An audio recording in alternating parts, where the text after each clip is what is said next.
लक्ष्मण की गर्दन किसी और वजह से भी टूट सकती है और जरूरी नहीं कि गोलियां उस गन से चलाई गई हों। वो स्केबलर की किसी भी गन से चलाई गई गोलियां हो सकती हैं और इस किस्म की गनें हमारे मुजाहिदीन के पास आम हैं। हो न हो तुम्हारे मुजाहिदीन, वो तंजिया अंदाज में बोला।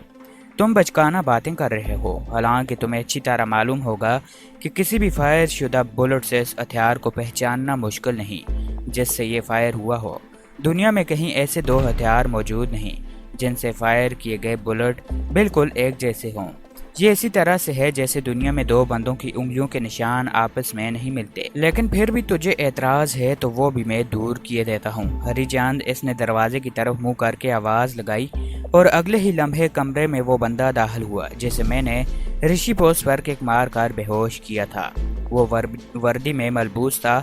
अंदर दाखिल होते ही इसने मुझसे बातचीत करने वाले को सलूट किया और खामोशी से एक तरफ खड़ा हो गया। इसे जानते हुए वो उससे मुखातिब हुआ। जी सर, इसने ऋषि पोस्ट पर लात मार कर मुझे बेहोश किया था। हाँ जी कमांडो साहब, अब बताओ। अब बार इसके लहजे में इस्तेहज़ा का पहलू नुमाया था। वो सब जान बचाने की फितरी कोशिश थी, वरना कत्ल व गारत मेरा मकसूद होता। तो मैंने हरी चांद की तरफ इशारा किया और इसके साथ मौजूद दूसरे बंदे को जिंदा न छोड़ता। हरी चांद तुम जाओ। वो हरी चांद से मुखातिब हुआ और वो एक मरतबा फिर सलूट करके कमरे से निकल गया। गपशप बहुत हो गई मिस्टर, अब तुम फर अपने साथियों के नाम और सरहद पार करने का मकसद बयान करना शुरू कर दो। मैं जो बताना था वो बता चुका हूँ, इसके अलावा मेरे पास बताने को कुछ नहीं। अब इसको नंबर 4 में ले जाओ। वो अपने साथ बैठे मर्द से बोला। मैं देखता हूँ कि इसके पास बताने को कुछ है कि नहीं। यस सर, वो मुअद्दबाना लहजे में बोला। मुझे पता चल गया है कि मेरी बदबख्ती की शुरुआत हो गई है, लेकिन एक उम्मीद के सहारे में स्टूल पर बैठे बैठे उछला। मेरा इरादा इनके सीनियर को काबू करके फरार होने का था। गोया सोफा सेट और स्टूल के दरमियान चंद कदम का फासला था और दरमियान में टेबल भी रखी हुई थी, लेकिन वो चंद कदम का फासला मेरे लिए कोई हैसियत नहीं रखता था। मैं पहली छलांग में टेबल तक पहुंच जाता और जैसे ही दूसरी मरतबा उछला, मेरे सीने पर एक ज़बरदस्त किक लगी और मैं कोहलकों के बल फर्श पर गिर गया। ये हमला सीनियर के साथ बैठे कद आवर शख्स ने किया था। मैं तेजी में दुरुस्तगी भूल गया था और हमला करते वक्त अपने दिमाग से गाफिल हो गया था। इसके मिनाजे ने मुझे अपने सीने पर एक ज़बरदस्त चोट खानी पड़ी थी। मेरे गिरते ही वो टेबल फैलान कर आगे बढ़ा और बोला, मुझे मेजर शर्मा कहते हैं।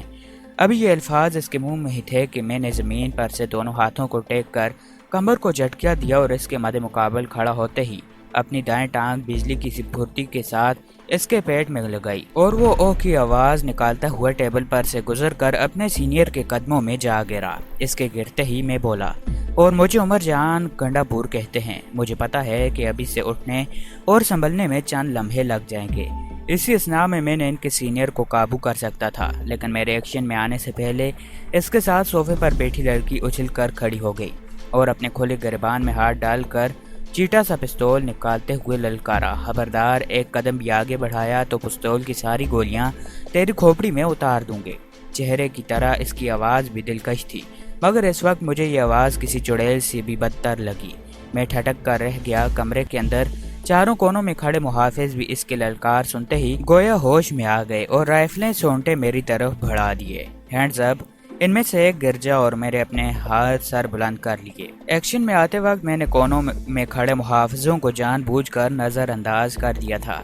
मेरे अंदाज़ा था कि जब तक वो सूरत-ए-हाल को समझ पाते हैं, मैं हालात पर मवाक़िफ़ कर चुका हूँगा और ये सब कुछ मेरे अंदाजे के मुताबिक हो जाना था अगर दरमियान में पहले मेजर शर्मा और बाद में वो लड़की रुकावट न बनते। वो अभी तक मुझे पिस्तौल ताने खड़ी थी। मेजर शर्मा भी आहिस्ता आहिस्ता उठ खड़ा हुआ। गुस्से की ज़्यादती और आफत के मारे इसके चेहरे पर अजीब किस्म के तासरात छाए हुए थे। इसने अपने नाम का इस्तेमाल करते हुए बहुत बड़ी भड़क मारी थी, मगर इसे मुंह की खानी पड़ी और अब ये गफलत और शर्मिंदगी से मेरी ठुकाई के बावजूद ख़त्म होने वाली नहीं थी। हैरानी की बात यह थी कि इस दौरान इनका सीनियर स्पाट चेहरे लिए सोफे पर पुरंजमा रहा, लेकिन जैसे ही मेजर शर्मा मार्ड घुमाते कदमों से मेरी जानब बढ़ा, हाथ उठाकर बोला, नहीं शर्मा, और इसके अल्फाज ने जैसे जादू का असर किया और शर्मा खामोशी से सोफे पर जाकर बैठ गया। वो लड़की भी पिस्तौल को उसी मकाम पर गायब करके मेजर शर्मा के साथ ही बैठ गई। मिस्टर कमांडो, तेरा क्या ख्याल था? मुझ पर काबू पा के तुम यहाँ से फरार हो जाते। नहायत ही बेवकूफ़ाना और अहकमाना ख्याल था तेरा।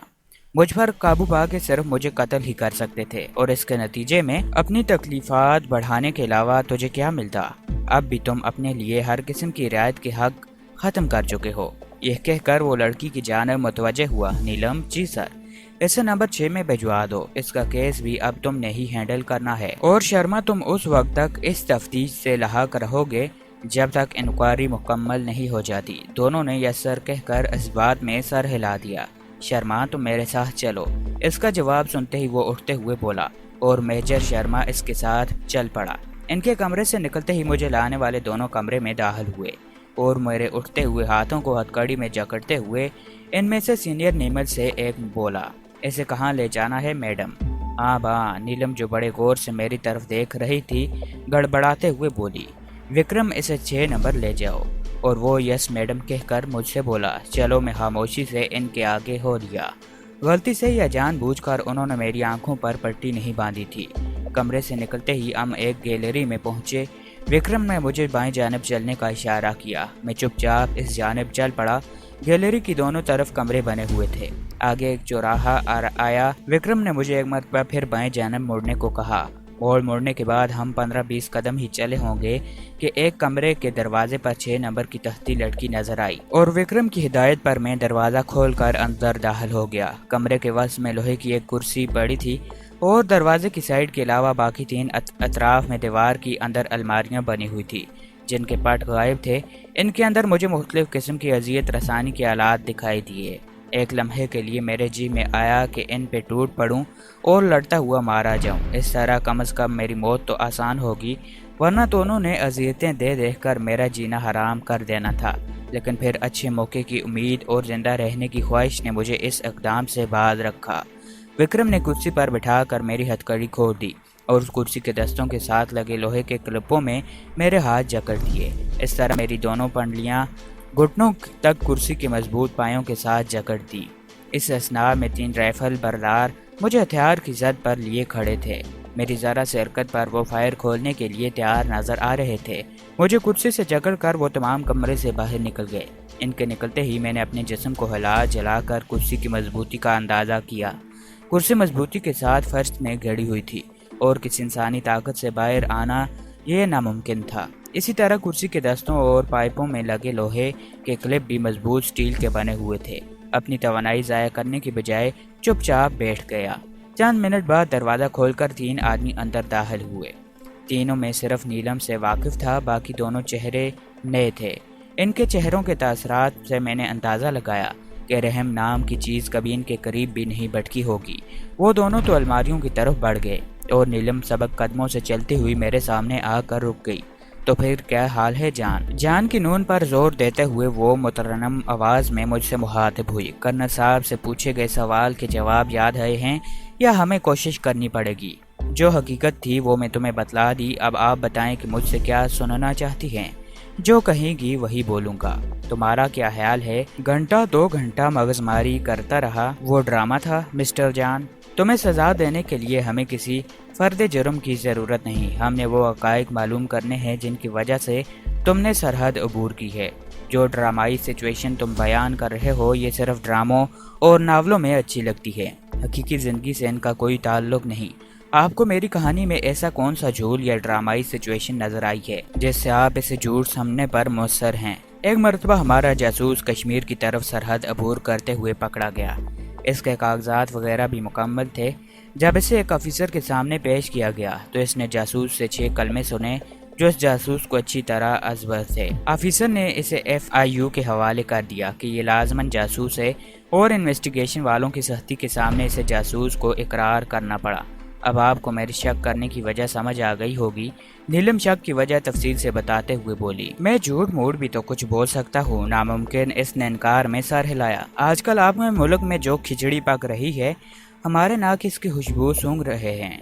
कौन सी खिचड़ी? मैंने उससे मुखातिब होकर कहा। वो ये दोनों तुम्हें बता देंगे, मेरी जुबान तुम्हें समझ नहीं आ रही। ये कहकर वो कमरे से निकल गई।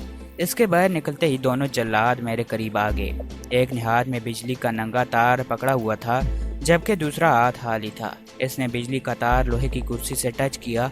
मुझे बेहतियार झटका लगा और जब तक इसने तार कुर्सी से लगाए रखी, यूं महसूस होता रहा जैसे कोई मेरी रूह खींच कर निकाल रहा हो। चंद सेकंड्स के बाद इसने तार हटा ली। तार के कुर्सी से दूर होते ही मैंने गहरी सांस अंदर खींचा। इस जालिम ने अचानक दोबारा तार कुर्सी से लगा दी। इस मर्तबा मेरे मुंह से बेहतियार चीख निकल गई और फिर ये चीखें जारी रहीं। इस दौरान मैं 2 दफ़ा बेहोश हुआ, मगर इन दोनों जालिमों के कान पर जूं भी ना रिंकी और वो खामोशी से अपने काम में मसरूफ़ रहे। थोड़ी देर बाद उन्होंने प्लग निकाल कर तार को लपेटा और सोचा शायद इन्हें मेरी बेगुनाही का यकीन आ गया, मगर ये मेरी खाम ख्याली थी। वो दोनों अलमारी से प्लास्टिक की एक थैली निकाल कर ले आए और मेरे सर पर चढ़ा कर नीचे इसकी स्ट्रिप बंद कर दी। स्ट्रिप के बंद होते ही मेरा सांस घुटना शुरू हो गया। मैंने बेसाख्ता मुंह खोल कर सांस लेना शुरू कर दिया, मगर इस थैले का कपड़ा प्लास्टिक नमा का था और इससे हवा का गुजरना नामुमकिन था। मैं बामुश्किल 1 मिनट तक बर्दाश्त कर पाया। इसके बाद मेरे जिस्म को बेसाख्ता झटके लगने शुरू हो गए। मेरी हालत पर पानी की मछली जैसी हो गई। अच्छी तारी होने से पहले ही उन्होंने मेरे चेहरे से वो थैला उतार लिया। मेरे मुर्दा जिस्म में जैसे ज़िंदगी दौड़ गई और मैं गहरे गहरे सांस लेने लगा, लेकिन 1-2 सांस ले ही पाया कि उन्होंने थैला दोबारा चढ़ा दिया। बिजली के करंट की तरह यह खेल भी काफ़ी देर तक जारी रहा। मेरे सर में सख्त किस्म का दर्द शुरू हो गया था। बदन में गोया जान ही नहीं रही थी। यूँ लग रहा था कि तफ्तीश के हाथ में तक शायद मैं ठिकाने लग जाऊंगा, मगर वो दोनों जल्लाद इस काम में महारत रखते थे। इनकी पहली तरजीह कैदी को जिंदा रखना था, लेकिन वो जिंदगी में भी ऐसी थी कि कैदी 1000 बार मरने की ख्वाहिश करे। कमांडो ट्रेनिंग के दौरान हमें फर्जी तफ्तीश के मरहले से भी गुजारा गया था, जिससे हमें मुख्तलिफ किस्म की अज़ियतें दी गई थीं, लेकिन वो तकलीफ़ और अज़ियतें जितनी ज़्यादा भी होती बतौर ट्रेनिंग थी। दोनों ने थैला नमा गलाफ मेरे सर से उतारा। दोनों बाजू कुर्सी से दस्ते से आज़ाद किए और छत के कुंडों के साथ लटकी जंजीर में जकड़ दिए। इसके बाद कुर्सी से जकड़े पाँव भी आज़ाद किए और कुर्सी को नट खोल कर फर्श से जुदा कर दिया और एक तरफ रख दिया। अगले मरहले में उन्होंने जंजीर को खींच कर टाइट किया, यहाँ तक कि मेरे पाँव 1 फीट के करीब हवा में बुलंद हो गए। दोनों बड़ी तरतीब और अहमकनाक के साथ अपने काम में मशगूल थे।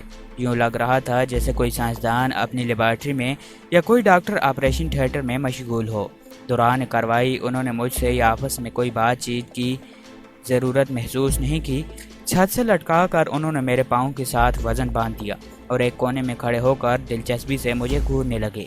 कुछ देर तो मैं अपने बाजुओं को अकड़ा कर जिस्म और फालतू वज़न को सहारा दे सका, मगर यहाँ तक कि आखिर में थक गया और जिस्म ढीला छोड़ना पड़ा। जल्द ही मुझे यूँ महसूस होने लगा जैसे मेरे बाजू कंधों से जुदा हो रहे हैं। मैं होंठ पीसते इस तकलीफ को बर्दाश्त करने की कोशिश करता रहा, लेकिन कब तक। बज़ाहिर नज़र सादा सी नज़र आने वाली ये सज़ा पहली सज़ाओं से कम नहीं थी। अचानक दरवाज़ा खोलकर नीलम अंदर दाखिल होते हुए बोली, हाँ कुछ बताया है इसने? अभी तक तो खामोश है मैडम, एक मुअद्दबाना लहजे में बोला। इसका मतलब है आजकल तुम्हारी कारकर्दगी कुछ अच्छी नहीं जा रही।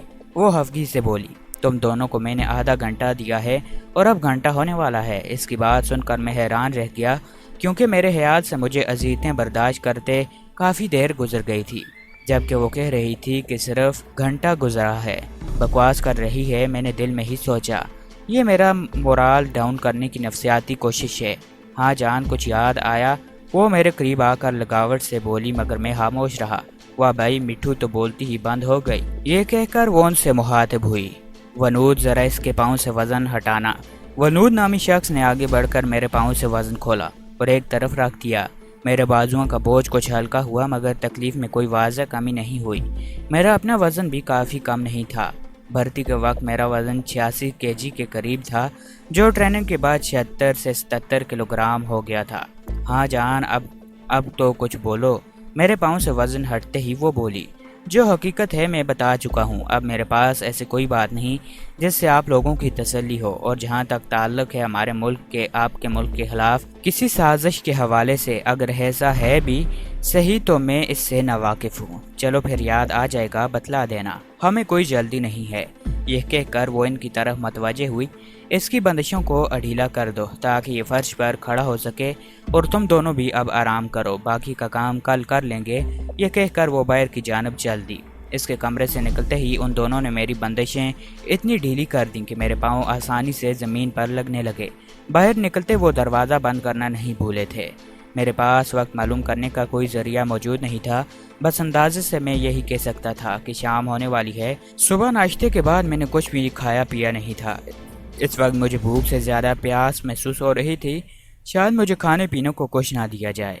میں نے دل ہی دل میں سوچا یہ بھی اذیت دینے کا ایک طریقہ تھا۔ مجھے جلد ہی بھاگنے کی ترکیب کرنی تھی، ورنہ وقت گزرنے کے ساتھ ساتھ میری توانائی نے کم ہو جانا تھا۔ اس کے علاوہ دشمن مجھے کوئی ایسا نقصان بھی پہنچا سکتے تھے کہ میں بالکل ناکارہ ہو جاتا۔ میں نے ہاتھوں کو ہلا جلا کر زنجیر کی مضبوطی کا اندازہ کیا، مگر محسوس یوں ہوا کہ اس کے ساتھ زور آزمائی کرنے کا مطلب اپنے آپ کو تھکانا ہی ہے۔ اس کو توڑنا کسی انسان کی طاقت سے باہر تھا۔ میں مسلسل مختلف تدابیر سوچتا اور انہیں مسترد کرتا رہا، یہاں تک کہ کافی دیر ہو گئی۔ اس دوران مجھے آلودگی سی طاری ہو گئی۔ سچ کہتے ہیں کہ نیند سولی پہ بھی آ جاتی ہے۔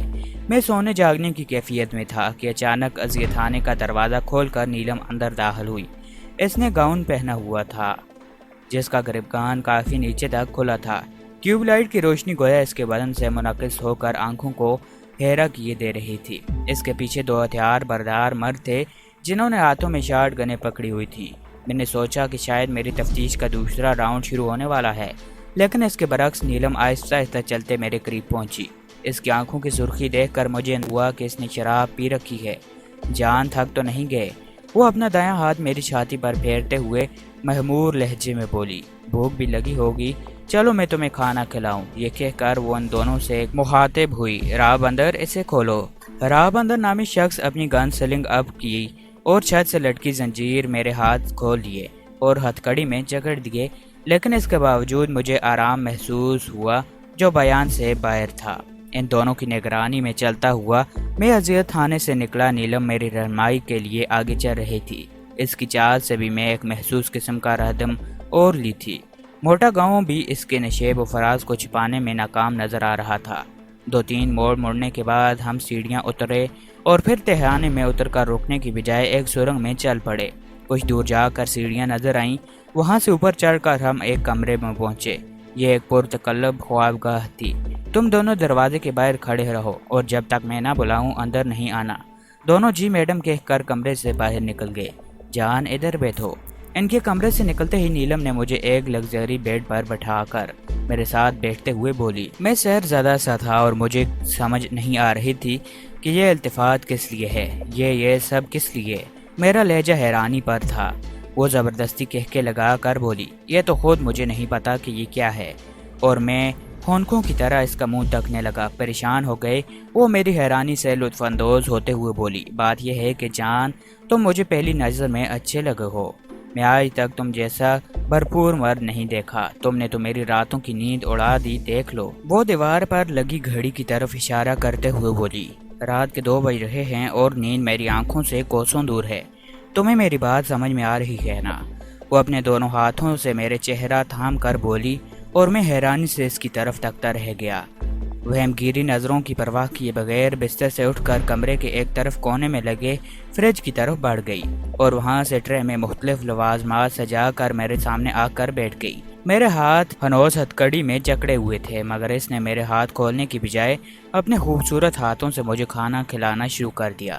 کوئی اور موقع ہوتا تو شاید میں اس سچویشن سے لطف اندوز ہوتا، مگر اس وقت حالات ایسے تھے کہ میری توجہ صرف کھانا کھانے کی طرف رہی اور میں بے جھجک ہو کر اپنا پیٹ بھرنے میں مشغول رہا۔ چند ہی لمحوں میں ٹرے صاف کر چکا تھا اور لاؤں وہ لگاوٹ بھرے لہجے میں بولی، نو تھینکس۔ اس نے ٹرے ٹپائی پر رکھا اور میرے قریب کھسک آئی۔ بہت مارا ہے ظالموں نے، ہے نا؟ وہ میری بالائی دھڑ پر اپنے ملائم ہاتھ پھیرتے ہوئے بولی، آپ کے کہنے پر ہی تو یہ سب کچھ ہوا ہے۔ میں شکایتاً بولا، بالکل جھوٹ۔ اس نے نفی میں سر ہلایا۔ میں بے بس تھی، وہ سب کچھ کیمرے میں دیکھا جا رہا تھا۔ اگر میں تمہیں تکلیف سے دیکھنا پسند کرتی تو وہ کبھی بھی کمرے سے باہر نہ جاتی۔ آپ کے باہر جانے کا مجھے کیا فائدہ ہوا؟ میں اس سے خفگی کا اظہار کر رہا تھا جیسے کوئی اپنوں سے کرتا ہے، اور اس ساری ڈرامہ بازی کا مقصد وہاں سے بھاگنے کے لیے کوئی موقع تلاش کرنا تھا۔ مجھے پتا تھا کہ اس سے اچھا اور بہترین موقع شاید ہی کبھی مل پاتا۔ اس وقت میرے لیے سب سے بڑی رکاوٹ ہتھ کڑی تھی۔ اگر میرے ہاتھ کھلے ہوتے تو نیلم کو اس کے دونوں باڈی گارڈز پر قابو پانا میرے لیے مشکل نہ ہوتا۔ میں چاہ رہا تھا کہ کسی بہانے نیلم سے اپنے ہاتھ آزاد کروا لوں، مگر اس کے انداز سے نظر آ رہا تھا کہ وہ اس قسم کا رسک لینے کے موڈ میں نہیں ہے اور میرے ہاتھ بندے رکھے ہوئے اپنی خواہش پوری کرنا چاہتی ہے، جبکہ میں اپنے ہاتھ کھلوانے کے لیے تمام حدیں پار کر سکتا تھا، بشرطیہ اس کے بعد وہ میری ہتھ کڑی کھول دیتی۔ کم از کم مجھے تو تکلیف نہیں ہوتی نا۔ اس نے اپنا فلسفہ جھاڑا۔ نیلم، تجھے میری بے گناہی کا یقین ہے؟ پتہ نہیں، لیکن میں تجھے تکلیف میں نہیں دیکھ سکتی۔ کیوں؟ میں اس سے مخاطب ہوا۔